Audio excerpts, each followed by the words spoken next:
نہ یہ نبی ہیں،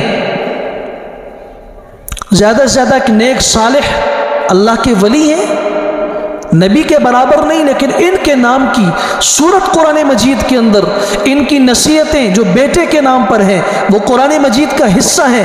یہ عظمت اور فضیلت ملی کیوں؟ وَلَقَدْ آتَيْنَا لُقْمَانَ الْحِكْمَةَ أَنِ اشْكُرْ لِلَّهِ، ہم نے لقمان کو حکمت دی، علم دیا، علم کی وجہ سے حضرت لقمان کو یہ مقام ملا۔ انسان تو انسان ہے، کتا جو اس کائنات کے سب سے نجس ترین اور گندے ترین جانوروں میں سے دوسرے نمبر پر ہے، اس سے پہلے نمبر پر سور آتا ہے جس کو خنزیر کہتے ہیں، اور دوسرے نمبر پر کتا ہے۔ امام الانبیاء صلی اللہ علیہ وسلم نے فرمایا اگر یہ کسی برتن میں منہ ڈال دے 7 مرتبہ، وہ جو کھانا ہے اس کے اندر پانی ہے اس کو تو استعمال نہیں کرنا، وہ تو گرانا ہی گرانا ہے، اس برتن کو 7 مرتبہ دھونا ہوگا اور 8ویں مرتبہ مٹی سے مانجنا ہوگا، تب جا کے وہ پاک ہوگا۔ لیکن اسی کتے کو جب سکھایا جائے جو شریعت نے 4 اصول بتائے ہیں، اس کے مطابق جب کتے کو تربیت دی جائے تو پھر اس کے منہ میں پکڑا ہوا شکار حلال ہو جاتا ہے۔ آپ نے بسم اللہ پڑھ کے کتے کو بھیج دیا، اس نے شکار پہ جھپٹا مارا، اس کو پکڑا، شکار مر گیا، ذبح کرنے کی نوبت بھی نہیں ملی، وہ شکار بالاتفاق قرآن کے سورہ مائدہ کے اندر حلال ہے۔ کیوں؟ یہ جاہل کتا نہیں ہے، اس کے پاس علم ہے۔ تو اگر جانور کے پاس علم آ جائے، موازنہ کیجئے، علم نہیں تھا، برتن میں منہ ڈالے 7 مرتبہ دھو گے تب جا کے پاک ہوگا، اب وہی کتا منہ میں شکار پکڑے ہوئے لا کے اپنے مالک کے اور آقا کے سامنے، شکاری کے سامنے رکھ دیتا ہے، اسلام کہتا ہے کھا لو۔ اگر جانور کے ساتھ یہ معاملہ ہوتا تو انسان جس کے پاس علم آ جائے اور وہ علم بھی دین کا علم ہو، قرآن و سنت کا ہو، اللہ کے یہاں کتنا بلند ہوگا وہ۔ میں 9ویں آیت پڑھ رہا ہوں۔ حضرت یوسف علیہ السلام حسین بھی تھے، خوبصورت بھی تھے، باپ ماں کے لاڈلے بھی تھے، ماں اللہ نے لے لی، باپ ماں کا کردار بھی ادا کر رہا ہے، باپ کا بھی کر رہا ہے، محبت میں سب سے زیادہ لاڈ بھی ملا، پیار بھی ملا، حسن بھی تھا۔ لیکن اگر آپ نے غور کیا ہو تو یہ لاڈ ان کے لیے وبال جان بنا، یہ حسن ان کے لیے مصیبت کا سبب بنا، اور کون سی چیز انہیں تخت پہ لے گئی؟ قرآن مجید نے سب ذکر کیا ہے۔ باپ کے لاڈ کی وجہ سے بھائیوں نے حسد کیا، اٹھا کے کنویں میں پھینک دیا، اور حسن و جمال کی وجہ سے زلیخا نے گناہ کی طرف دعوت دی، دروازے بند کیے، نہیں مانا، جیل میں ڈال دیا۔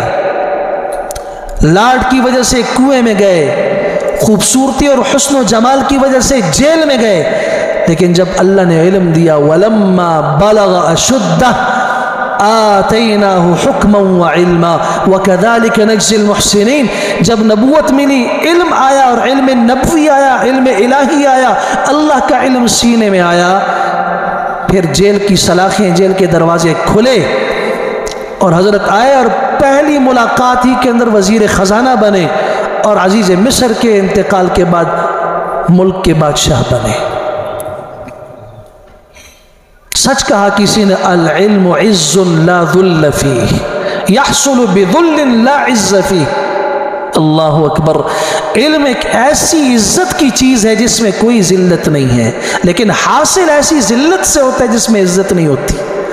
مار بھی کھانی پڑتی ہے، ماں باپ کا پیار بھی چھوڑنا پڑتا ہے۔ یہاں یہ جملہ بھی آپ حضرات کی خدمت میں عرض کرنا چاہتا ہوں، اپنی اولاد کی تحصیل علم میں، تربیت کے معاملے میں اگر اس کو کچھ ضربیں پڑ رہی ہیں نا تو برداشت کر لیا کرو۔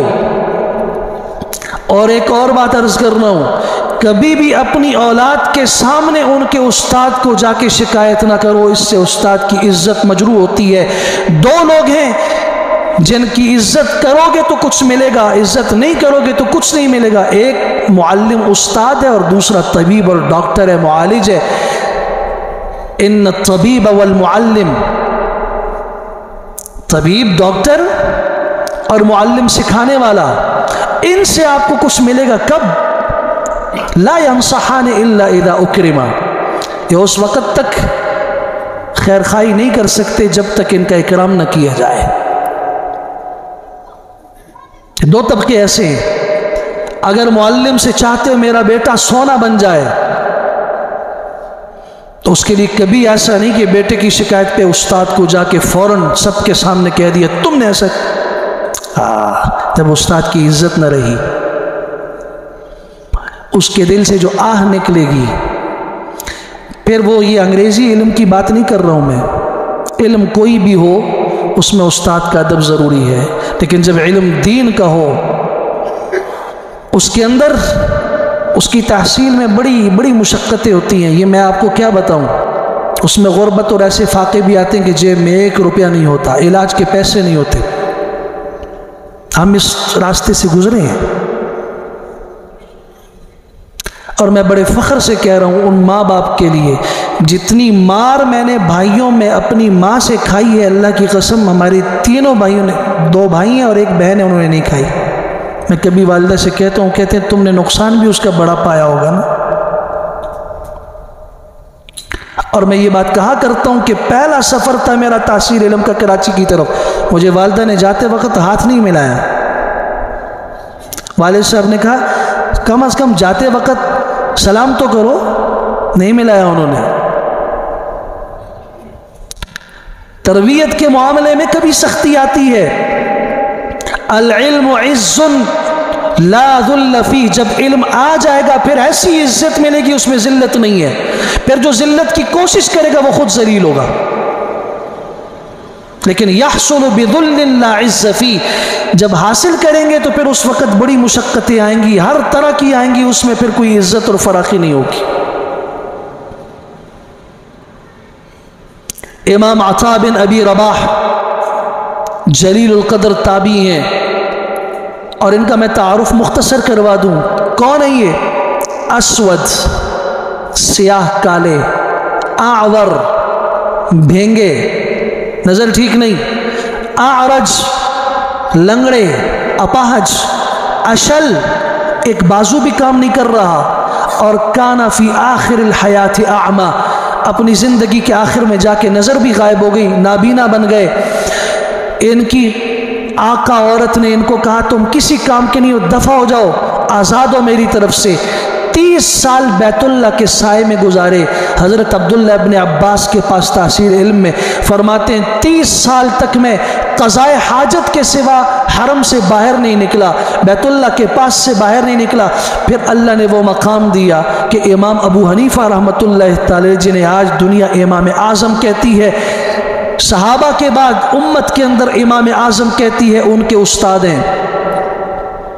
اور پھر امام ابو حنیفہ کے الفاظ جس کے متعلق یہ نکلے، واللہ ما رأیت افقہ من عطاء ابن ابی رباح، اللہ کی قسم میں نے عطا بن ابی رباح سے زیادہ فقیہ کسی کو نہیں پایا۔ آپ سوچ سکتے ہیں، جس کا تعارف تاریخ یہ کروائے کہ وہ سیاہ ہے، آنکھوں سے بھینگا ہے، آخر میں اس کی نظر ہی غائب ہو گئی، نابینا بن گیا، اور ہاتھ بھی شل ہے اور پاؤں سے بھی لنگڑا ہے، جسے اس کا آقا خود کہتا ہے تو کسی کام کا نہیں، لیکن جب علم سے جڑا، یرفع اللہ الذین آمنوا منکم والذین اوتوا العلم درجات، پھر اللہ نے بلندی دکھائی۔ آج ہشام بن عبد الملک اموی رئیس، شہزادہ، بادشاہ بیت اللہ کے اندر آ رہا ہے، چاہت ہے کہ مجھے حجر اسود کا بوسہ ملے، ہٹو بچوں کی صدائیں ہو رہی ہیں، راستہ دو۔ امیر المؤمنین تشریف لا رہے ہیں، مطاف میں لوگ طواف کر رہے ہیں، کسی نے راستہ نہیں دیا، یہ آیا اس کو راستہ نہیں ملا، طواف کر کے وہیں پہ بیٹھا انتظار میں۔ امیر المؤمنین وقت کا بادشاہ ہے، کچھ دیر بعد دیکھا